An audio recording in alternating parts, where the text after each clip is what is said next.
ప్రస్తుతం తెలంగాణలో రేవంత్ రెడ్డి పరిపాలన ఎలా అనిపిస్తుంది మీకు? పర్లేదు, నాట్ బ్యాడ్.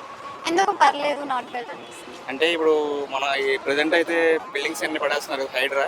ఈ హైడ్రా మీద అయితే చాలా మంది నెగిటివ్గా ఉన్నారు. అంతకుముందు అయితే బాగానే ఉంది. అంటే ఎన్ కన్వెన్షన్ గురించి కొండా సురేఖ సమంత గురించి మాట్లాడిన అసలు ఆ మాటలు విషయం అయితే కరెక్టా? తేవాల్సిన అవసరం లేదు, ఆ, కానీ ఆ విషయం తీసుకొచ్చారు. అది అది చాలా రాజకీయంగా కాంట్రవర్సీ, చాలా మంది దాని గురించి స్పందిస్తున్నారు కదా, మీరు దాని గురించి ఏమనుకుంటున్నారు? అదే అలాంటి విషయస్ అది రాకుండా ఉంటే బాగుంటుంది. రాజకీయం రాజకీయం లాగా చేస్తేనే బాగుంటుంది. ఓకే. అండ్ ఇప్పుడు దీంట్లో మనకి రేవంత్ రెడ్డి కూడా ఇన్వాల్వ్ అయ్యాడు కదా, మరి అది కరెక్ట్ కాదు అని చెప్పలేకపోతున్నాడా మరి ముఖ్యమంత్రిగా అలా ఆయన? ఏం లేదు, అది రాజకీయంగా ఆలోచిస్తే ఆయన కూడా రెండు సైడ్లో కానీ ఏది కూడా చెప్పలేరు కదా. ఓకే. అదే కంపేరింగ్ టు కేసీఆర్ గవర్నమెంట్, ఈ గవర్నమెంట్లో మీరు గమనించిన మార్పు ఏంటి అసలు?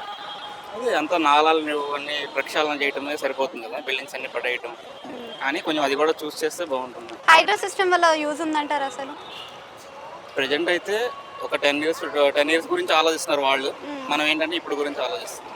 ఓకే. అయితే మనకి ఇప్పుడున్న దాంట్లో మనం చూసుకున్నట్టయితే చెరువుల వల్లనే ఇదంతా అని మరి అంతే అన్నారు. కదా, ఆ రోజున 2002లో ఆ టైంలో మన అన్ని పర్మిషన్స్ ఇవ్వటం వల్లనే ఈ రోజున ఇవన్నీ కూడా ఇలా అన్ని ఎక్కడ పడితే అక్కడ కట్టేయటం. అప్పుడే టైట్ చేసినట్టయితే ఇప్పుడు ఇలా ఉండేది కాదు. అంటే కోర్టు స్టే ఇచ్చింది కదా. స్టే ఇచ్చింది, అందుకే ఆగినట్టున్నారు.